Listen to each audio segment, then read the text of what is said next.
देखिएगा पहले एमसीक्यूज है, इसमें कुछ थोड़े से टेस्ट ऐसे हैं, थोड़े से एमसीक्यूज ऐसे हैं क्योंकि मैंने आपको 40 का टेस्ट दिया हुआ था लेकिन मेरे पास 55 का है। थोड़े से जरा आउट ऑफ सिलेबस है यूएचएस के सिलेबस के लिहाज से, लेकिन हम साथ साथ उसको भी डिस्कस करते हैं।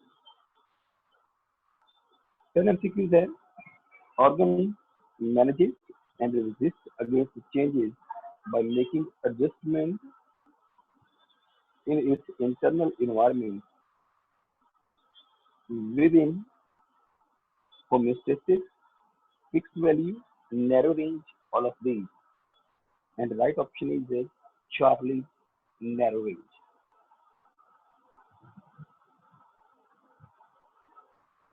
When excess water is available to cell, जब पानी के पास बहुत ज़्यादा वाटर अवेलेबल हो, it stores in vacuum, does not allow to enter, maintain homeostasis, metabolizes excess water.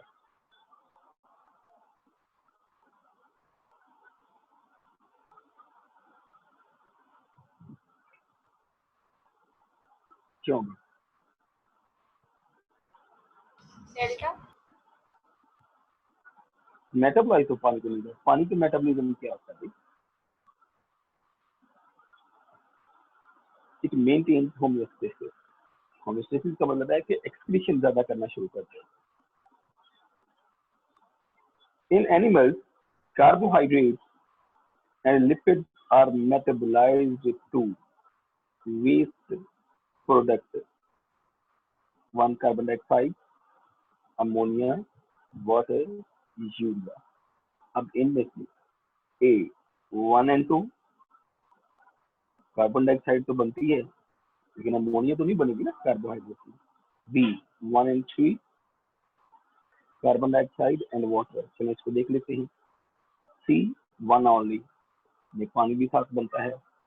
D 2 and 4 में ये नहीं बनता, तो इसका मतलब ये है कि option B is the right answer, जिसमें मेटाबॉलिज्म ऑफ वाटर की बात करें, मेटाबॉलिज्म ऑफ ग्लूकोज की, तो आपको बता बेटा ग्लूकोज अगर ऑक्सीजन की मदद में टूटे तो वो कार्बन डाइऑक्साइड, वाटर और एनर्जी बनाता है।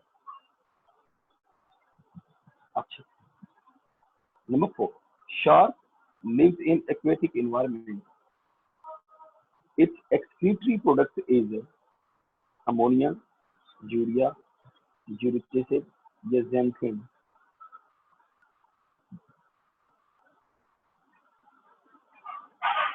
हाँ, alpha alpha option is right, क्योंकि मैंने आपको बताया है कि ये जो एनवायरनमेंट होता है उसके हिसाब से भी। अच्छा, ये एमसीक्यूज आपके एचएस यूएचएस के सिलेबस से हटके हैं। Major excretory product in many, जी बेटा। सर ये बुक में तो यूरिया लिखा हुआ है शार्क का। जो शार्क होती है वो पानी के अंदर रहते हुए भी यूरिया सेक्रीट करती है, अमोनिया सेक्रीट भी करती है। मैंने भी यूरिया कहा बेटा, अमोनिया को तो नाम नहीं, क्योंकि ये एक्सेप्शनल केसेस में आता है ना, ह्यूमन की तरह ये एक्सेप्शनल केसेस में आता है।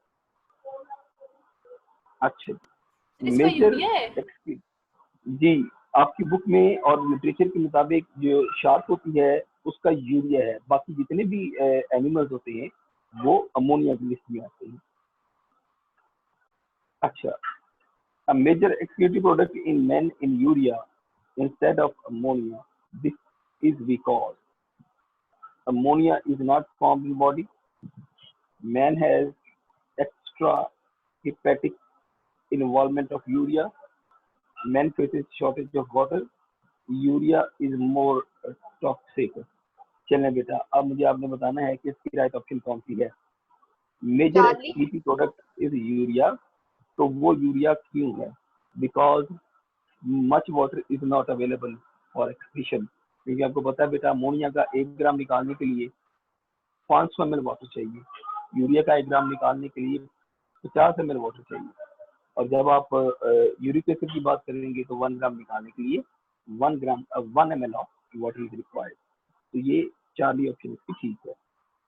And product of hemoglobin breakdown and metabolites of various hormone is urea, creatinine, uric acid, bilirubin.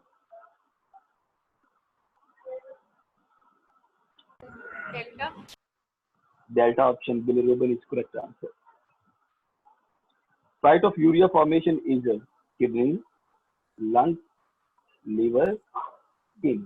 बड़ा आसान है। अब मैंने आपका Ready? तार दिया, सही तारने लगी थी। Site of urea formation is Charlie, liver. Liver जो होता है वो यूरिया साइकिल को रन करता है। Is a precursor substance of urea cycle ornithine, citrulline, arginine, arginosuccinate. The right answer is arginosuccinate. Sir alpha. Oh, sorry, ornithine. बिल्कुल ठीक हो गया। Lactic acid is neutralized by kidney, muscle, liver, and skin.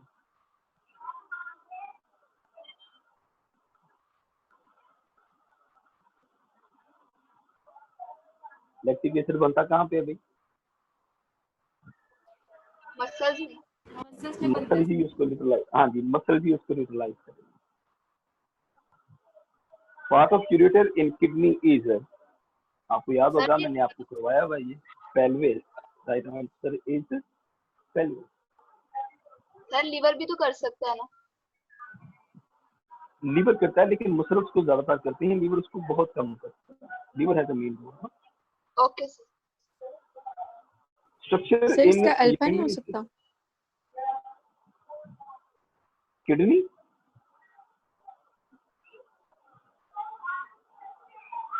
किसकी बात कर रहे हो? Number 10 की नंबर 9 की? सर 10 में लाना प्लीज। नहीं बेटा, यूरिनरी ऑरिफिस का मतलब होता है कि वो तो बिल्कुल जाके यूरिनरी ब्लैडर के अंदर ऑरिफिस होते हैं ना।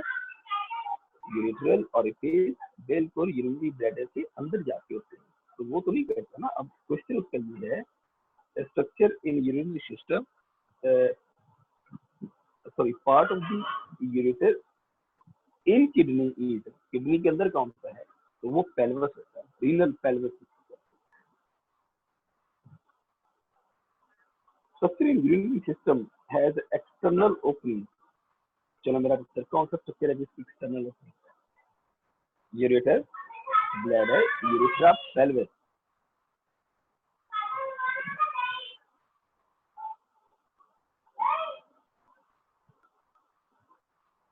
And the right option is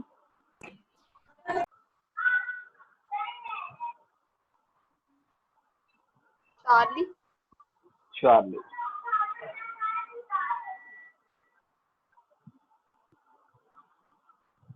अच्छा, nephron which lie totally in medulla is called juxtamedullary nephron, medullary nephron, pyramidal nephron. No such arrangement found. हाँ,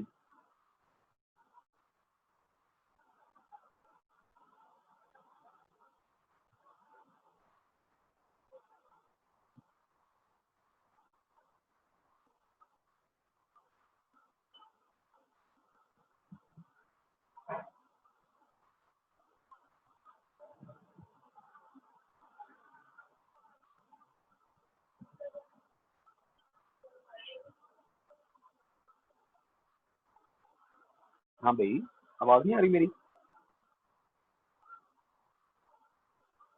सर आ रही है। तो बेटा वो बोलो, फिर राइट ऑप्शन बोले जरा। Nephron which lie totally in medulla is called delta. It is called beta. अच्छा, द पार्ट ऑफ, सर जो दूसरे बीटा वाले है वो तो कॉर्टेक्स में भी होते हैं। अच्छा 13 है, the part of juxtamedullary lies in medulla। juxtamedullary nephron का मेडुला के अंदर कौन सा पार्ट होगा? renal corpuscle, proximal convoluted tubule, loop of Henle, distal convoluted tubule।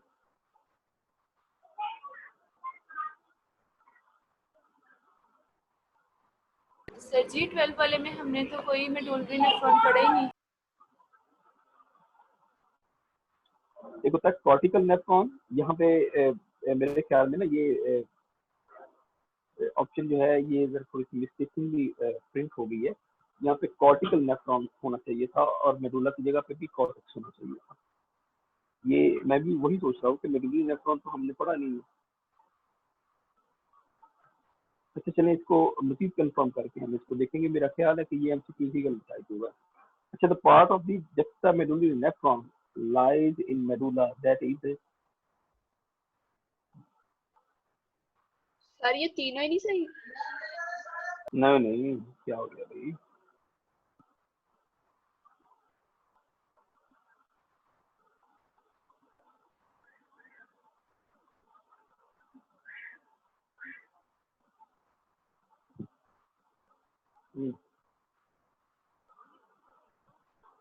Loop of Henle.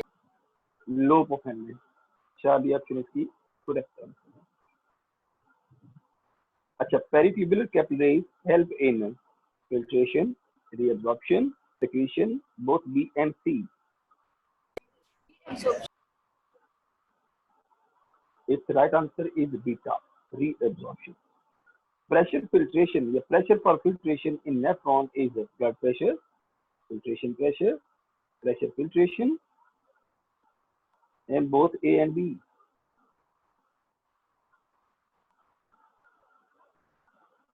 filtration pressure beta। नहीं बेटा, इसकी right option is blood pressure. जो ब्लड प्रेशर होता है उसी प्रेशर के जरिए ब्लड जो होता है वो फिल्ट्रेट होता है। अच्छा, carefully observe the diagram and answer. Process shown by the arrow is filtration, reabsorption, secretion, urine formation। जो आपको ब्लू कलर का एरो नजर आ रहा है ऊपर, वो क्या शो कर रहा है? कौन सी? चार्ली। नहीं भाई, रीएब्जॉर्प्शन, क्योंकि functional reabsorption, beta option is correct. Sir sir देखो क्या अब इसमें डेल्टा नहीं हो सकता? नहीं बेटा, चार्ली जो है वो सेक्रेशन यहाँ पे नहीं होगी, सेक्रेशन तो होगी डिस्टल कन्वोल्यूटेड ट्यूब्यूल पे, जब बिल्कुल वो यूरिन फॉर्मेशन की तरफ आने लगता है तब। अच्छा, in the above diagram hormone acting on point G is point G ये है, इसके ऊपर कौन सा हार्मोन एक्ट करता है? The aldosterone. Very good. Right option is D, aldosterone. अच्छा, if you are suffering from diarrhea, then is released more than normal in body aldosterone, oxytocin, vasopressin, growth hormone. अगर डायरिया है तो मेरी बात जरा समझ लीजिए। आपको डायरिया है तो वाटर जो होता है वॉमिटिंग भी होती है, लूज मोशन की वजह से वाटर जो होता है वो बॉडी से ज्यादा चला जाता है। फिर वो कह रहा है कि as a result release more than normal in body. Normal body से ज्यादा कौन सा हार्मोन प्रोड्यूस होगा? एल्डोस्टेरोन। ऑक्सीटोसिन का काम नहीं है। वैसोप्रेसिन का दूसरा नाम एडीएच है, और ग्रोथ हार्मोन का भी काम नहीं है। Right option is Charlie, vasopressin जिसका दूसरा नाम एडीएच है। क्योंकि वाटर पहले ही बहुत ज्यादा जा रहा है तो यूरिन बहुत कम बनेगा और एडीएच ज्यादा प्रोड्यूस होगा। और समझ आ गई? जी sir. A nephron does not include a collecting duct, peritubular network, glomerulus, and vas recta.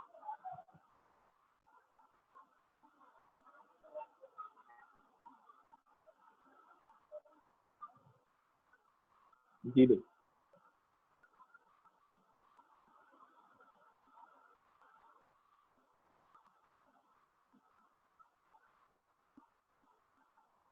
जल्दी से अभी तुम बड़ी दूर है। A nephron does not include PT and peritubular network. अच्छा, maximum concentration of salt is found in the part of kidney, interstitium, cortical, outer medulla, inner medulla, at the border of cortex or medulla, and the right option is Charlie. Charlie Inner medulla. ये ऊपर वाले का एक बार बहुत- दोबारा बता दो। वो कह रहा है कि नेफ्रॉन का इन चारों में से नेफ्रॉन का तो कौन सा है जो हिस्सा नहीं है। चार ऑप्शन में से ऐसी कौन सी ऑप्शन है जो कि नेफ्रॉन का हिस्सा नहीं है और वो पेरिट्यूबुलर नेटवर्क है। मैक्सिमम कंसंट्रेशन, अच्छा ये हो गया। Counter current multiplier is specially maintain due to peritubular capillaries and salt gradient. Sir यहाँ पे वासाडेक्टा भी तो हो सकता था। Capillaries and increasing salt gradient towards inner medulla. Vasa recta and increasing salt gradient towards inner medulla. Vasa recta and decreasing salt concentration towards inner medulla. Charlie Peritubular, it's Charlie option is correct. Vasa recta and increasing salt gradient towards inner medulla. Sir 20 वाली MCQ में जो वासाडेक्टा है वो भी तो उसकी option बन सकती है, वो भी तो उसका उसमें network बेटा का part हो गया। उसमें पेरिट्यूबुलर नेटवर्क जो होता है वो सारे का सारा हम इंक्लूड करते हैं, सारे का सारा इंक्लूड करते हैं। Kidney is involve in pressure maintenance, blood pressure maintenance, osmotic regulation, excretion, all of these. all of these mechanism behind renal stone formation is, अच्छा ये अब अपने एमसीक्यू जो है वो सिलेबस आ गया। Mechanism behind renal stone formation is the precipitation, accumulation, filtration, and precipitation, both A and B.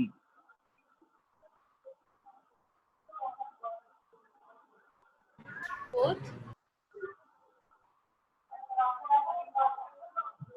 फिर सोच लो। प्रेसिपिटेशन तो होती है, लेकिन प्रेसिपिटेशन कैसी होती है? आफ्टर फिल्ट्रेशन, पहले फिल्ट्रेशन होती है फिर प्रेसिपिटेशन हो जाती है, और जब प्रेसिपिटेशन होती है तो ऑटोमेटिकली एक्यूमुलेशन होता हो जाती है। तो राइट ऑप्शन है 4। इन lithotripsy of X-rays, ultrasound waves are used. High frequency, high wavelength, high concentration, high energy. High frequency of X-rays or ultrasound are used. In renal failure, kidney decreases its function, especially filtration, reabsorption, secretion, all of these. Filtration का Delta? Process रुक जाता है। हाँ जी, alpha filtration का process रुक जाता है, reabsorption भी होती रहती है, secretion भी होती रहती है। The type of dialysis should always be supervised. Hemodialysis, peritoneal, both, none of these.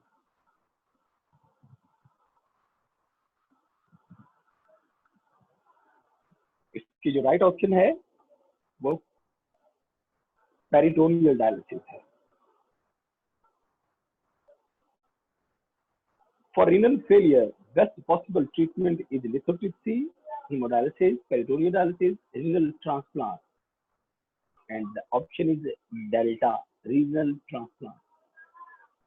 Biological control system, sir ये ऊपर वाला एमसीक्यू जरा दोबारा बता दें क्यों।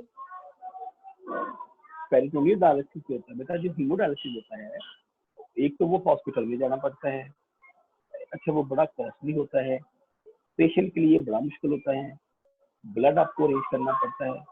लेकिन जो ये होता है ना पेरिटोनियल डायलिसिस, इसमें जो एब्डोमिनल कैविटी होती है पेशेंट की, उसके अंदर एक छोटा सा कैथेटर लगाते हैं, जैसे बर्नौला भी पास करते हैं, ड्रिप लगाते हैं, वैसे कैथेटर पास करते हैं। उस कैथेटर के जरिए वो पेरिटोनियल डायलिसिस मतलब डायलिसिस फ्लूइड के अंदर डाल देते हैं, वो सारा नाइट्रोजन अब्जॉर्ब करके फिर बाद में उसको बाहर फेंक दिया जाता है। अच्छा, अब ये पेशेंट के लिए कम तकलीफदेह भी है। घर में अगर एक बंदे को प्रैक्टिस होगी तो घर में भी उसको किया जा सकता है, जरूरी नहीं कि नहीं, वो भी बड़े आराम अपने आप को हैंडल कर सकता है। और वो थकता भी नहीं है, उसमें फटीगनेस भी नहीं आती, ब्लड की जरूरत भी नहीं पड़ती। तो ये सारी चीजें मतलब जो पेरिटोनियल डायलिसिस है, it is much easier than other. अच्छा, biological control system start from and ends at, it start from receptor and ends at is factor. Option D is right option. ये कौन से एमसीक्यू नंबर है अभी? ये बेटा 28वां।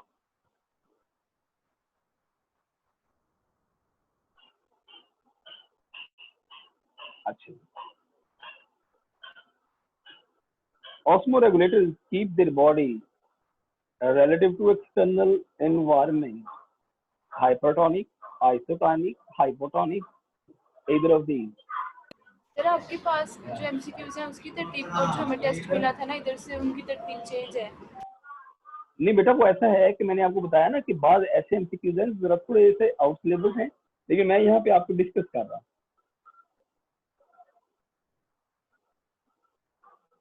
क्योंकि ये मेरे पास पड़े हुए थे, मैंने कहा चले बाकी चीजें भी सारी उसके साथ लग जाएंगी। आप बेफिक्र हो, ये जो आउट है वो मैं आपको साथ साथ भी बता रहा हूँ बेटा, ये आउट सिलेबस है। सर मेरे कहने का मतलब है कि जो टेस्ट हमें सॉल्व करने के लिए मिला था ना उसकी और ये वाले टेस्ट जो आप सॉल्व करवा रहे हैं इनकी तरतीब चेंज है।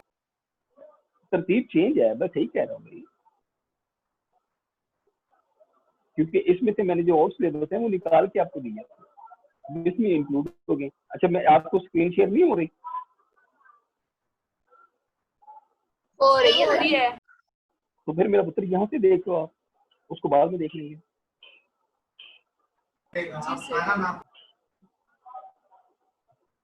अच्छा जी, osmoregulators keep their body hypertonic, isotonic and इसका मतलब बेटा ये रेगुलेट करते हैं, तो वो डेल्टा ऑप्शन इसकी राइट ऑप्शन है। इधर ऑफ दीज, इनके अलावा ऐसे generally do not regulate their body temperature within a narrow range. Endotherm, ectotherm, heterotherm, all of these. And right option is heterotherm, क्योंकि ये भी आपका आउट सिलेबस है। Which of the following organism, which of the following body systems contribute to homeostasis? Digestive and excretory system, respiratory nervous system, endocrine system, all of these.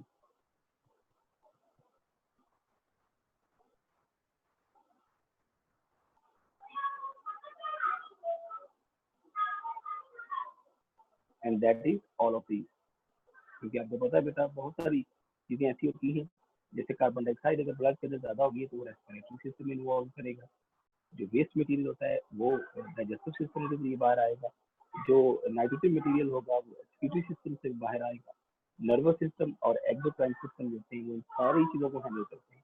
तो ये सारी चीजें जो है होम्योस्टेसिस में इन्वॉल्व होती हैं, which is not a function of the kidney. Maintenance of blood pH, maintenance of pH, regulation of water content, excretion of carbon dioxide, and that is delta option, excretion of carbon dioxide. Normal body temperature range in man is हाँ जी,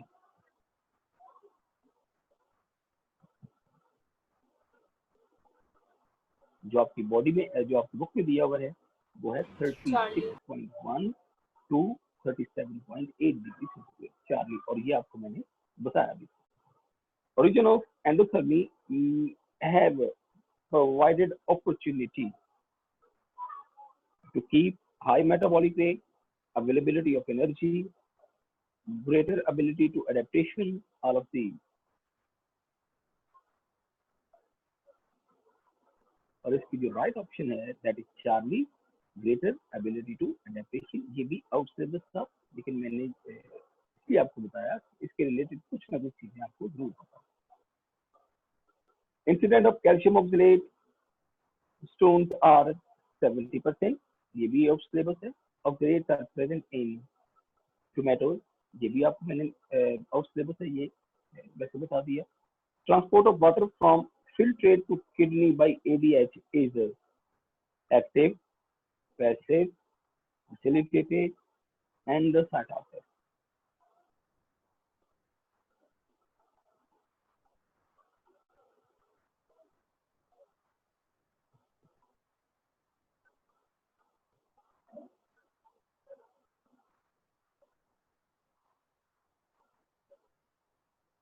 हाँ भाई, transport of water from filtrate to kidney by ADH is 37%. कार्ली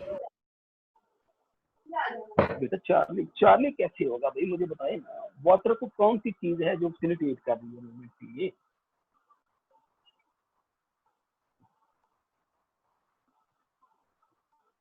that is passive transport. पानी जब भी जाता है बेटा वो पैसिव ट्रांसपोर्ट के जरिए जाता है, वो कभी भी एक्टिव ट्रांसपोर्ट या फैसिलिटेट नहीं होता। वाटर जब भी मूव करेगा it always move by passive transport. Sir मैंने कहा ना कि भाई 80 ADH तो फिर वो कैटेगरी हो जाएगा।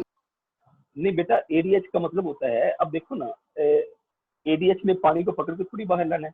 वो क्या करेंगे, वो from low salt concentration to high salt concentration, या एडीएच क्या करेगा, promote the movement of water from high water potential to lower water potential कर देगा, passive movement.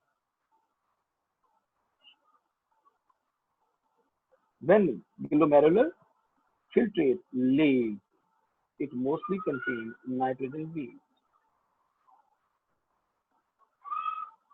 Even it leaves proximal convoluted tubule, distal convoluted tubule, collecting dust, या renal fallow. Proximal converted हाँ जी, the right option is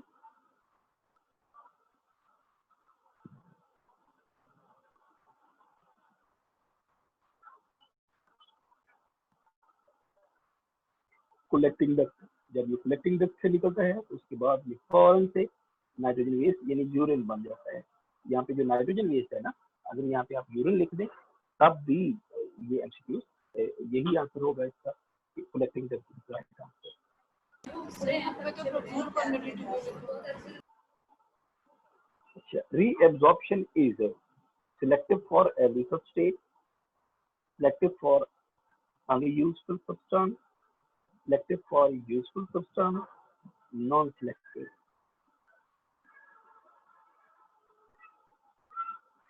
delta तो हो नहीं सकती बस, क्योंकि लव भी सिलेक्टिव रीअब्जॉर्प्शन का है। अब आपको Charlie option Charlie option selective for useful substance.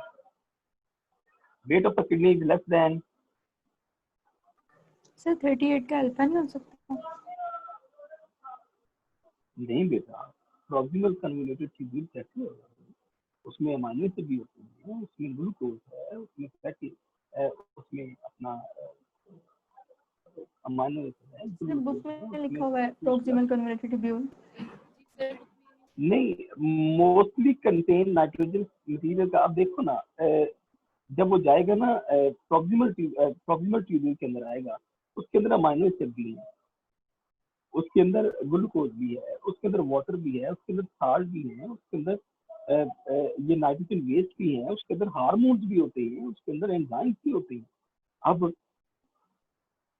Mostly जब आप बात करेंगे ना, तो जब वो उसको लीव आउट करता है ना कलेक्टिंग डक्ट को, तो वहां पे जाके सारे का सारा रीअब्जॉर्ब होके उसके पास सिर्फ और सिर्फ नाइट्रोजन वेस्ट बचते हैं। अब एक लफ्ज पे ना आए ना, आप पूरे कंसेप्ट को रखेंगे। So weight of the kidney is less than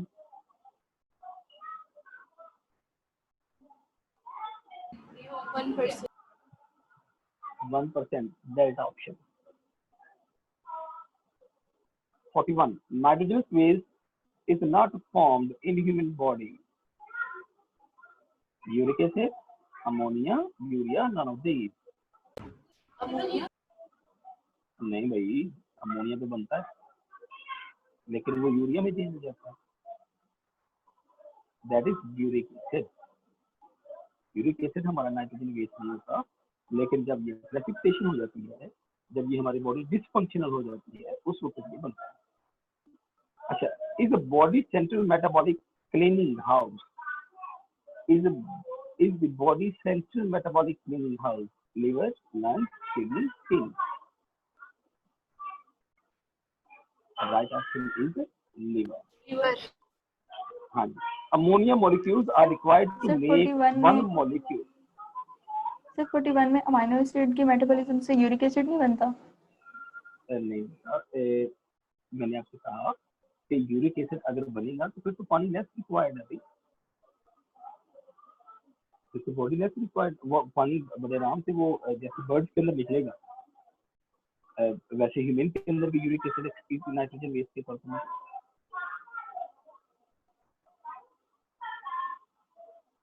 अच्छा जी. Ammonia molecule is required to make one urea molecule. कितने अमोनिया के मॉलिक्यूल चाहिए? यूरिया 5 दिन में लेकर आए, 2 मॉलिक्यूल चाहिए होते हैं.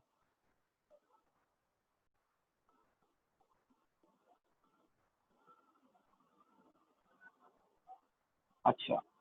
From metabolism of amino acid is produced as a waste urea, uric acid, allantoin, xanthine.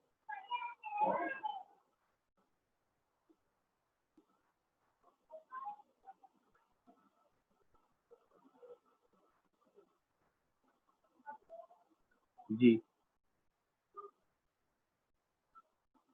And that is urea. 45 है जी. Is an evolutionary adaptation. Ureotally, uricotally,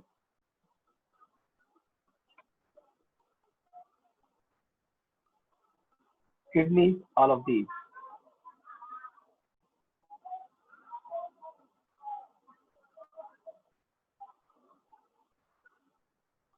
And the right option is all of these.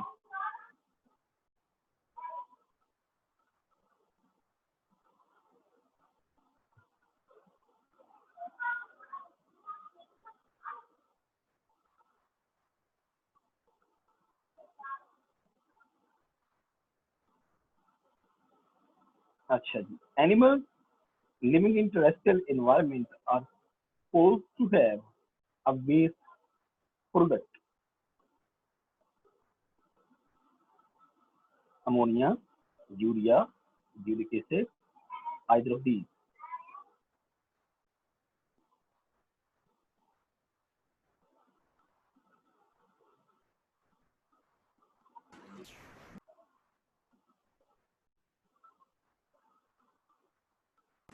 Uric acid, जी बेटा. Uric acid, और नहीं भाई, terrestrial environment के अंदर तो हम